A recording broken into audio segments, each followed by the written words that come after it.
ルルルルテルルルルルルルルテルルルルルル皆さんこんにちは、杉田千尋です。社長です。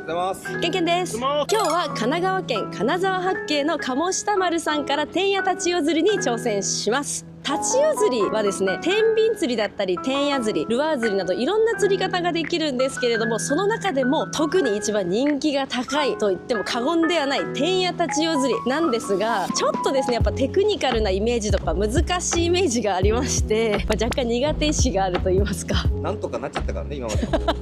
セオリーじゃない釣り方をね今までやってきてしまったということで、睡眠情報ですねいやそれはなのでですね、今日はもう天野タチヨの最高峰と言っても過言ではない強力な助っ人先生にお越しいただきました。イカ先生こと富所淳先生です。よろしくお願いします。おはようございます。朝です。朝ですよ。朝です。どうなんですか、今の時期ってどういった感じのタチヨ釣りになるんですかね。もうね、いい時期に来た。本当ですか。一番釣れない時期。なんかね、一番谷の時期今。難しそうなイメージが。先生のスケジュールです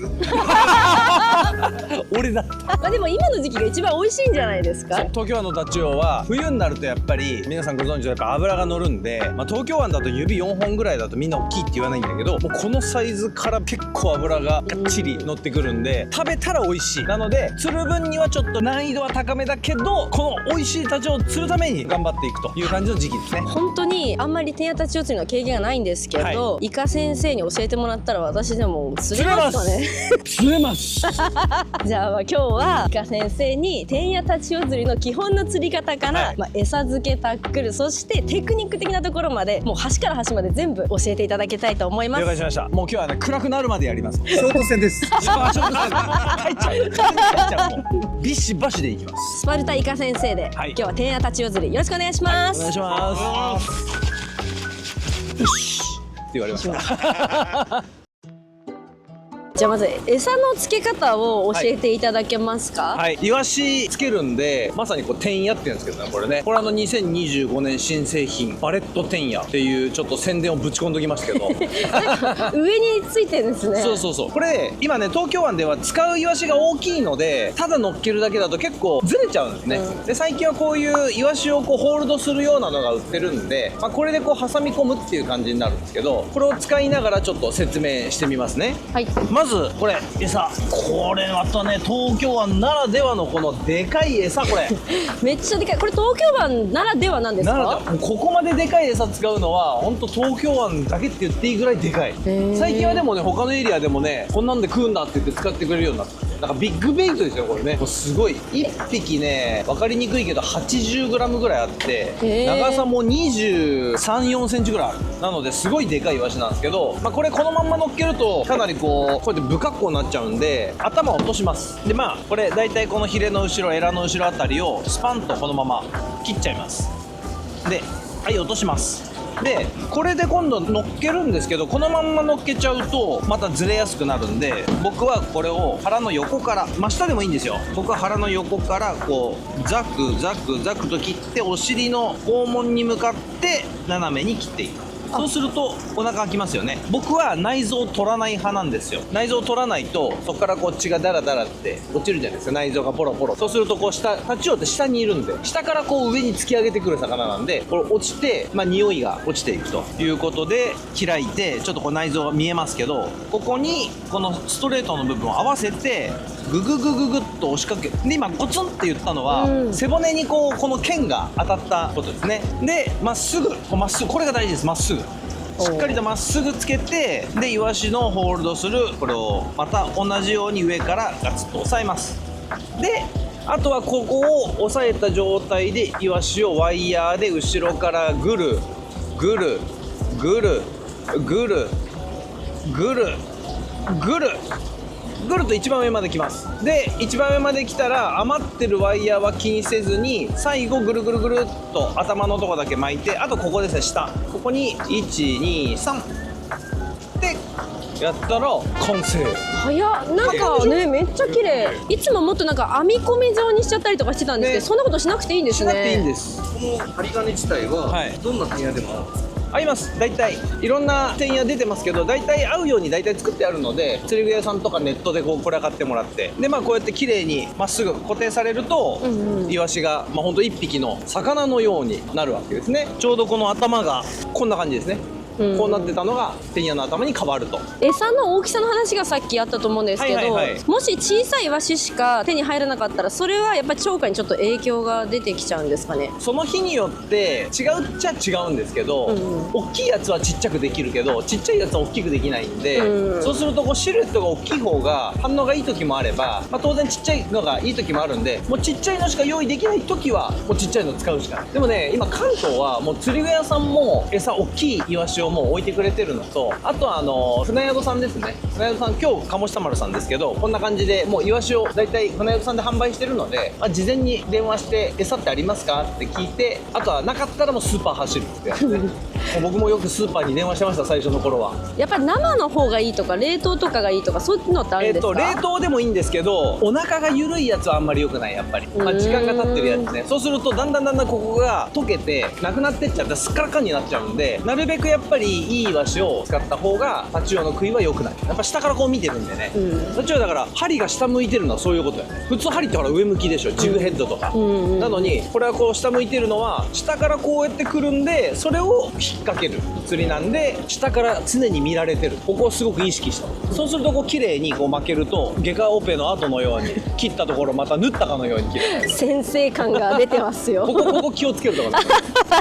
わかりました。はい、であとは天屋のこの上の部分、ここですね。これをつけるとちょうど水中でこう平行になるので、ここにつけてもらうから。一応ね、これはね、ここに矢印がついてるんですよ。ここですよーっていう。あ、本当だ。これいつもなんか穴が2個あったりとか、これつける位置変えることはあるんですか？僕はね、基本東京湾でやるときはこの後ろの真ん中っていうか、このですね。で前の方につけるとこういう風な感じになるので、結構どんどんかけていくような感じです。こういうのはだいたい大阪湾とか結構数釣ってバンバンっていくみたいな時は前にすることもあり、ただ基本は普通の真ん中のこの部分で矢印がついたところのやつでいいかなと思います。簡単です。僕も初めて提案やるとき、餌つけるのめんどくさいでしょってずっと言ってたんで、やってみたら今みたいに本当に30秒かかんないんですぐできるようになります。今日使うタックルを教えてください。今日はですね、ちょっと贅沢にロッドがですね、サーベルマスターリミテッド、これ僕一番お気に入りなんですけど、91のダブルエッジっていう結構硬い竿なんですよ。もうね、穂先もこんなにこうくにゃくにゃ曲がらないパッツン系って呼ばれるような結構パッキパキの竿です。これで天矢を動かしていくってことですね。でリールがバルケッタプレミアム、これは150の DH ですね。でこれはフォールレバーがついてたりとか、あとカウンターがついてるので、棚をしっかりと把握するっていうのでも非常に重要かなというのと、 P ラインがタナトル8の1号、僕は1号でリーダーが8号をだいたい3メーターぐらいです。であとはもう僕そのままスナップを1個ポンって水ベルもなしでつけちゃってます。はい、スナップオンリー。それはくるくる回らない方がいいからってことですか？本当はつける人もいるんですけど、あんまりこれで P のよれが取れるってことはあんまないので、気にせず僕はこのままつけたんですね。はい、ありがとうございます。非常にシンプルで。このドラグ設定ってどれぐらいにしてますか？大事、はい、バルケッタプレミアムとかこういったタックルだとドラグ緩いともう東京湾の魚でかいんで出ちゃいます。なのでガチ締めしっかりと。ガチ締めなんですね。でそうするとだいたい120前後のドラゴンがかかるとドラグが出るんですよ。へー。出た時にいったなと出ないと112みたいな感じですね。なので大体それを一つの目安にしてますね。で逆にフォースマスターの600とかちょっとこう大きいリールになると締めすぎると今度魚の口を切っちゃうんでちょっと緩めなきゃいけない。なのでフォースマスターの200と今日もねこっちも持ってきました。電動電動リールで、フォースマスター200、これもガチ締めで OK です。ちょうどいいぐらいでこれでギュッと締め切ってもらって使う。リーダーと P は一緒です。でロッドだけがこれ82の MH180、 ちょっと食わせモードの竿ですね。ちょっと渋くなった時に使うかもしれない。じゃあその手巻きと電動の使い分けっていうのは、僕はこれ東京湾ってバイブレーション情報って言ってずっと竿を動かし続けるの疲れるじゃないですか。なので軽い手巻きでちょっと地味にゆっくり押せたりとかちょっと微速入れてやりたいなっていう時は電動でちょっと柔らかめみたいな感じの使い分けですね。なのでなんせずっと振ってる釣りなんで、タックルはなるべく軽くしたいっていうのもあって手巻きにしてるんですね。今まで言ってた天野釣りはもう何もわからないから電動リール一択だったんですよ。もうなるほどね。ただゆっくり巻いてくる。初手巻き？そういうことになります。天野では初手巻き。はい。今回じゃあこちーちゃんにもこれを使ってもらって、はい、全く同じセット用意したんで。同じなんですね。はい、もう全く一緒なんで。リミテッドって一番上のやつ。ハイクラスなやつ。一番上のやつ。使ったことない。落としちゃダメだよ。もう本当に海にだけ落とさないようにして。大丈夫です。今まで一回も落としたことないですね。俺はあるんだけど。俺あるんだ。今日使うタック、私も同じの使わせていただくってことなんですけど、初心者と言いますか、まだそんな慣れてないよっていう、これからっていう人ね、これからっていう人はこれシマノはすごいよくて、一番上がリミテッド、その次はエクスチューンで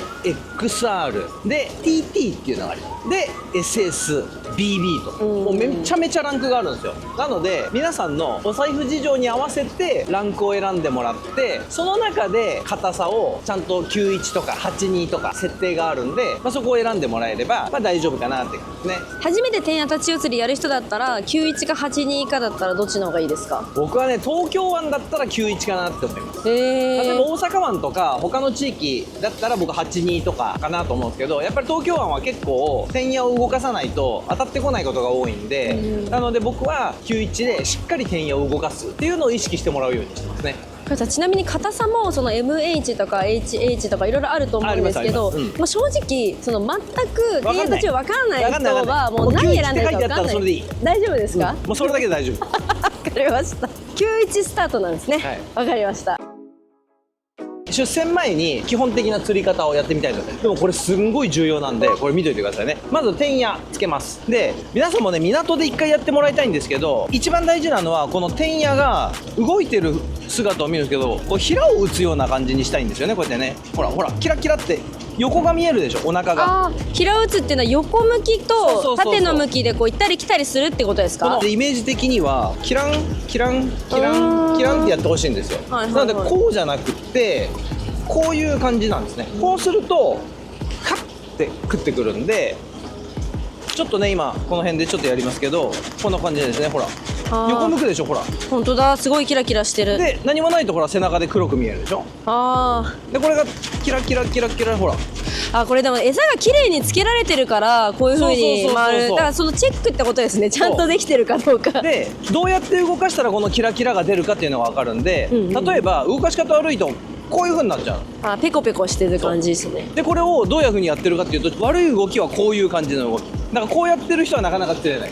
逆にこうやってトントントントントントントントントントントントンっていうこのイメージなので、まず棚にまで落とします。船長が指示棚言ってくれるんで、そこまで落としましたって言ったら、あとはそこからこうやってトントントントントンってちょっとハンドルを軽く回しながら、これがねちょっとね難しいイメージなんですけど、なんだったらこれねハンドル触んなくても勝手に回っていくんですよ。そうなんですか。そう本当に。なのでそれでもいいし、ちょっとこう巻きすぎない、こうやって巻きすぎない、巻きすぎるぐらいならもうちょっとずつ本当に勝手に言ってくれるぐらいのイメージってことですね。ちょっとで天野の動かし方のイメージはベルトあるでしょ、ベ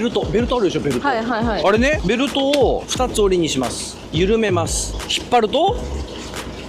パチンって落としますよね。あれ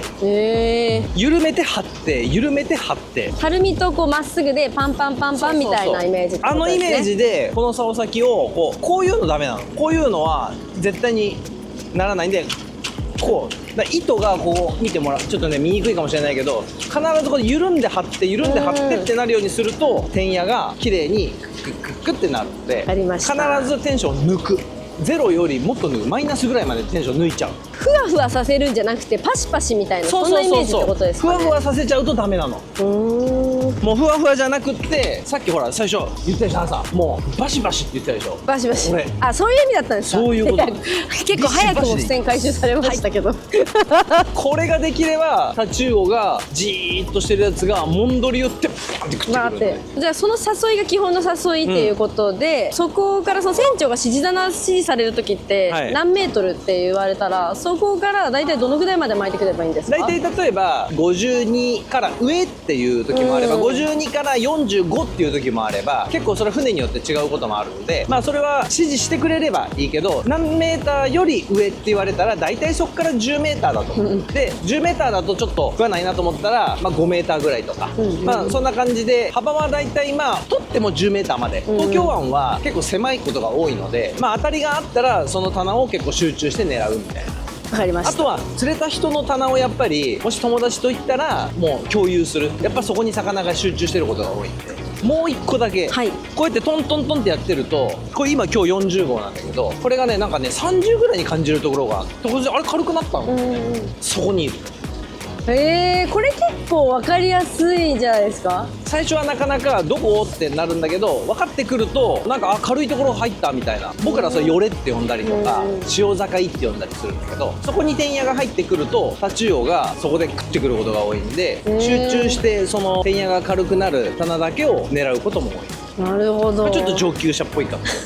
あとは多分初心者の人が一番分かんないのって、じゃあこうやって指示通りにやってて当たりが出ました。そしたらどうしたらいいんですか？バシッと合わせていいんですか？しっかり。もう天野こうやってるとそのままグッと持っていけばもう合わせざるを得ない、あとはパーンって食い上げる時があるんで、そうすると糸がふわって緩んじゃうのね。でその時に切られたっていう人が多くて、食い上げてるとテンションかかんないからあーって言ってるんじゃなくて、もうとにかく巻く、そうすると本当に5メーターとかそれ以上を食い上げてることあるんで、そうするとあーって巻いてたらいきなりグッと重くなって、やっぱ魚いたみたいな、でこれやると切られちゃうの。ドーンって食い上げるでしょ。食い上げた時にそのまんま上上がってくるんで、糸が上になってるでしょ。このまま食い上げちゃうとこのリーダーに刃が当たっちゃうことがあるんで、とにかく食い上げたら軽くなったらわーって巻くっていうのを意識する。はい、落としてる途中に当たっちゃう時があるんですけど、そういう時はもうすぐ止める。もう絶対それ以上落とさない、もうね、フォールで当たってる時は活性が高い魚なんで、まさにさっきのと一緒で、天野が落ちる、魚は下から来る、そのまんまにすると魚は上行っちゃう、糸はそこにある、そこに刃があるっていうことになっちゃうんで、とにかくスーッと落としていく時にコツとか止まったら絶対そこから下げない。魚はそこから上を向いてるんで、常にそこから上、そこから上意識して、でなるべく指示棚より下げない。なんせ上を向いてるんで。あともう一個ありました。欲しがるね。すいません、フォールつながりで落としてる時に指示棚に近くなったら、例えばちょっとサミングしてちょっとゆっくり落とすとか、そういうことはもうやらなくていいですか？やってもいい。これね、やってもいい。だからそのために僕らはこのフォールレバーってやつ使うんですよ。これ締めると落ちていくスピードがゆっくりになるので、ラインもちょっとたわんでたのが綺麗に立ってくるしっていう風にして、ちょっとそこはね、指示棚の近くになってきたら 2,3 メーター上ぐらいからはぐーっとちょっとサミングでもね、ちょっとスピードを落としてあげた方が当たったりする。わかりました。ありがとうございます。なかなか見られないプロのタックルボックスの中身を見せてもらいたいと思います。もう出しちゃいましたけど、まずは天野、これは当然ですよね。で多分皆さんね、何本持っていけばいいんだって思うんじゃないですか。ゼロからだともうたくさん買わなきゃいけないのかなと思っちゃいます。でこれだったらめちゃめちゃたくさんあるでしょ、でも初めての方はこんないっぱいいらない。これボックス1個でも OK ってことは、123456778、これ8本ね、でこれはどうしてもお祭りして切れたりとか、魚で切れるとか、サワラが食ってきたり、糸切ったりするんで、フグも切ったりするしってなると、ある程度やっぱ天野は必要ですと。なので5個だとちょっと心配。40号と50号を5個ずつ、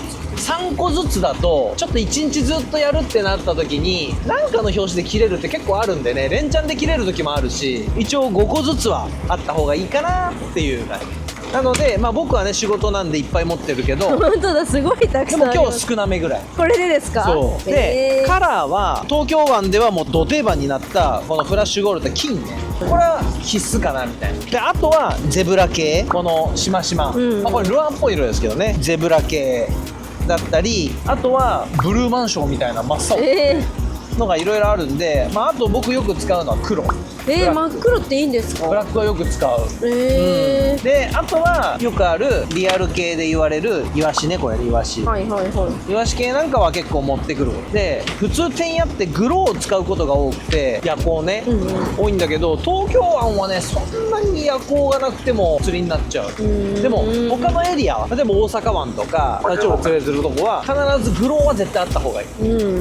なので、東京湾でやるときはグローはゼブラに含まれてるんで、ここがゼブラグローなんで、僕はゼブラで東京湾はやっちゃうみたいな。天野は一応40、50を5本ずつ釣り具屋さんで選んでもらって、で色も今言った定番の色に自分の好みを加えてもらって、まあ、5本ずつあればいいかな。大体ね皆さんねどんどん増えていくんで。やっぱり同じカラーで例えばずっと釣れ続けるとかそういうこともあるんですか？だから釣れ続けてる時は他のことする必要ないんで、もう1色だけ、で全然 OK。 釣れなくなったら交換でもいいかなと。大事なのはこっから道具ですか？意外とね小物系がね足りないと困ることが多くて、まずはリーダー、僕は8号使うんでリーダーね。であと僕はこういうのに入れてたりするんだけど、もうリーダーがこういう風にねセットで売ってるやつとかもあるんで、もうこれで P を直接ここに結んでもらってこれを使うっていうのもありで、あとはこういう予備のワイヤー、やっぱりこうワイヤーって使ってるとどんどん切れたりするんで細いんでね、なのでそういう時は新しい新品のワイヤーに変えてもらう。であとはスナップ系ですね、で東京湾はちょっとね大きめの方がいい。僕はもう大きめのスナップを使うようにしてます。伸びちゃったりするんでまず大事ですねこれね。次、ハサミ、これ絶対重要ですね。これハサミは餌を切るっていうのでも絶対に必要なもんですし、あとは僕は血抜きするんで血抜きする時にも使うし、あとは糸切れたらねリーダー結び直すとか、僕リーダー組むんで絶対必要なもの。ちょっと長めの方がいいんですかね。そうこれ餌切る時はやっぱりイワシがでかいんで、ちっちゃいとチョキチョキチョキチョキっていかなきゃいけないけど、このでっかいやつだったらザクッといっちゃうんで、これはすごく重要ですね。で次、長い。これフィッシュグリップ。普通のより長いですよね。これちょっと長いやつ、これタチウオですごく使いやすいんですけど、例えばこう見てて、こうグッと持った時にちょうどここがね持てるんで、ドラゴンから指3本まで、しっかりとグッと掴めると、こういうのはいいですね。これね、やっぱ怪我しないっていうのは大事なんでね、怪我しないためにもこういうフィッシュグリップを使うといいです。僕今怪我しないって言いましたよね、でも怪我する時あるじゃないですか。やっぱイカ先生はこう大事なところ、ドクターとして、なぜかキティちゃんの入れ物だけどいや可愛い。ここには必ずこの絆創膏ね、僕は絆創膏のサイズもちょっといろいろ準備してますけど、こうやってねいろいろで、あとは100均で買った、でこれだとこれ使ったやつをこれ全部入れてって戻しちゃうと錆びちゃうんで、そうですよね。なので使ったやつは全部ここに入れて、最後これをジャーッと洗うと、これがあれば大体一通り。上のそのネジみたいなやつ何ですか？これはね特殊というか、探検丸あるでしょ。で関東の遊漁船なんかはちゃんとこの船べりがあるんで、探検丸ゴンってコキを置けるんだけど、こういうのがついてない船もあるんで、そういう時はもうこれに探検丸をねじ込んで、これねこのちっちゃいのがこれ探検丸ベースって呼ぶんだけど、もうこれをそのままネジで止めちゃうっていうのができちゃうんで、これはね僕らがよくやるパターンを打ち込んで、打ち込んでるんだ。そうだから島野に打ち込んでるんで、なるほど。そうこれイカ先生仕様だったわこれ。そう結構ねやってる人も結構いる。これちょっと上に乗っけられなくないですか？そう意外とちょっとね不安定になっちゃうんで、そこはちょっと不便なところなんですよ。これもまたちょっと便利グッズで、これねこれすごい効率化ですね。すごい。そうこれいいでしょ。これはねほんとねお料理で使うアルミの金属バット、お料理の時にここに餃子並べたりして入れたりとか、それ用のバットがちょうどこのサイズがね紙フィットなんですよ。なのでこう餌をこうやって冷やしておきたいけどべちゃんってつけたくないっていう場合はここにこう並べて、じゃないんですよ。今ね見た普通のお料理バット、普通のお料理用の金属バットがたまたまぴったりはまるっていう。タチウオだったらじゃあクーラーボックスのサイズはこれぐらいの。今日なんかはそんなにたくさんは来ないかなと思ったんで35リッター、で25リッターだと天野やってるとやっぱり魚がでかいんで、入る本数が少なくなっちゃうんで、ちょっと氷の分を考えて35、もしくは45、ハイシーズンで気合い入れて今日行くぞっていう時は60まで持っていきます。もう62って言ってるけどクーラーは60までついでなんですけど、これねそれ何ですか？これシューズケースなんですよ。靴入れるやつ。そうなんですけど、さっき言った使ったやつ、特に天野って匂いがついちゃうじゃないですか。そうですよね。なのでそれは全部こっちに入れて持って帰る。それ効率的、いいですね。洗い物は全部こっちに入れちゃって、終わった分はこっち、使ってないのは戻すっていう風にすると、洗うもんは全部ここにあるんで、これだけ全部やればこっちはもう全然何もしなくていい。これはちょっと僕のお気に入りのシューズケース、もう長年付き添った本当に連れ添ったシューズケース使ってます。あと船についてればいいんですけどね、もうお掃除用です。どうしてもこの船べりとかにこう汚れがついたらこれでこう綺麗にしてもらって、船を綺麗にしておくっていうのも結構大事なんでね、1個持ってていろんなとこ行く時に使うっていうのもあり、いろんなとこ汚れるんでね、持ってると必ずいいかなね。餌の話にちょっと戻っちゃうんですけど、はいはい餌って何匹ぐらい持ってくるのがベターですかね？そうですね、まあ、20ぐらいは最低でもあった方がいいかな。釣れても釣れなくてもなくなって船に準備してないともう終わっちゃうんですよ。なんでちょっと余っちゃうかもしれないんですけど、余ったらお家持って帰って冷凍するのもいいし、なるべくちょっと多め、初めての方はまあ20ですね。10とかだとちょっと少なすぎる。やっぱり釣れなくても餌が傷つくんで、触りがない時はやっぱり新しい餌にどんどん変えてほしいんですね。そうするとまあ1日やるって考えると20は最低でもいるかな。でこれが最盛期になってくると40とか50とか結構僕らも用意する時ありますけど、まあ通常は20。わかりました。これちょっと今おろしたてのコースマスター 600DH なんですけど、天野立ち魚釣りに合った巻き上げ速度のなんか設定をちょっと教えていただきたいなと思いまして、これ一番右のセットって書いてある、スピードセットって書いてあるんで、これを一回ポンと押してもらうと、ファイト速、誘い速、フッキングって書いてあります。まずファイトするときにどれぐらいのスピードでファイトするかっていうのが、まあこれは大事なんで、じゃあこれでポンポンって上行って下行って、で大体ファイト速は20ぐらいにしてます僕は。もしくは17でもいいかな。結構東京湾タチウオでかいんで、タチウオがでかいところはあんまり速くしちゃうと魚と喧嘩しちゃうんで、まあ17ぐらいでいいです。で次誘い速ですね。誘い速は誘ってる時のスピードなんで、今の東京湾だったらちょっとゆっくりめかなっていうことで、これを12とかにします。でこれは先ほど言ったようにどんどん変えていくもんなんで、途中で変えた方がいい。例えばこれ押すと戻ってくるんで簡単にすぐ設定できるんで、こうやってね。で次フッキング、これ何かっていうとフッキングモードってやつですね。これオンにしておくとフッキングした時にすぐにグイーンといきますよっていうやつですね。まあ大体これぐらいの17、まあ誘いはさっき言ったように5にする時もあれば2にする時もあれば、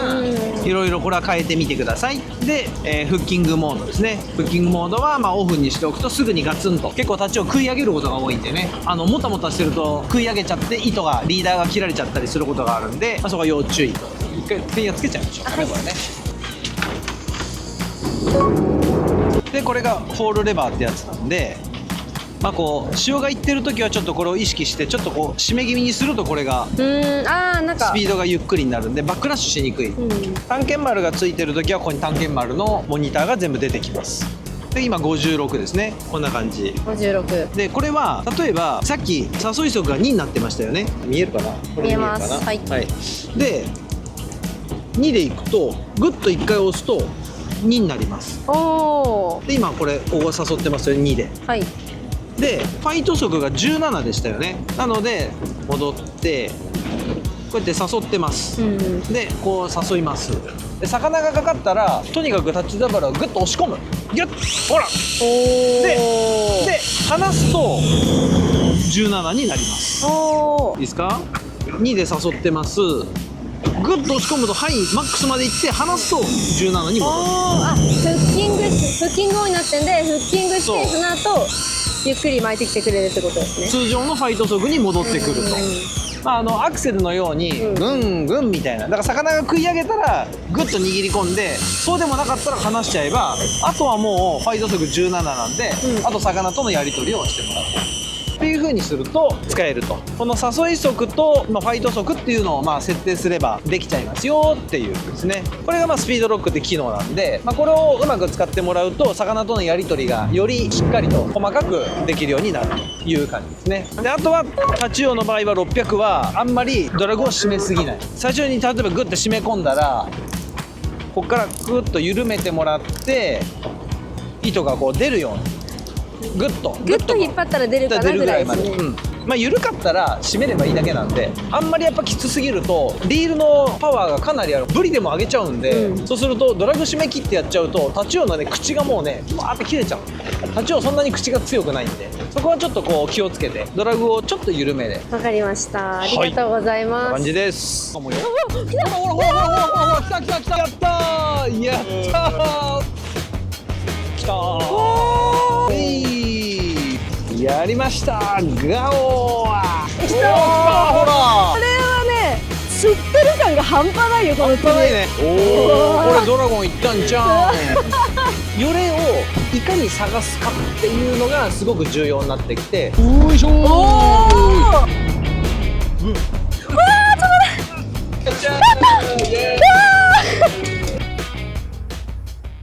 ご視聴ありがとうございます。ちーちゃんフィッシングクラブでは関東メインフィールドに日本全国四季折々の船釣りを発信しております。この動画が面白い、また見たいと思ったらグッドボタン、そしてチャンネル登録よろしくお願いします。インスタグラム、フェイスブック、ツイッターもやっておりますので、そちらもチェックしてみてください。また釣り場でお会いしましょう。またねー。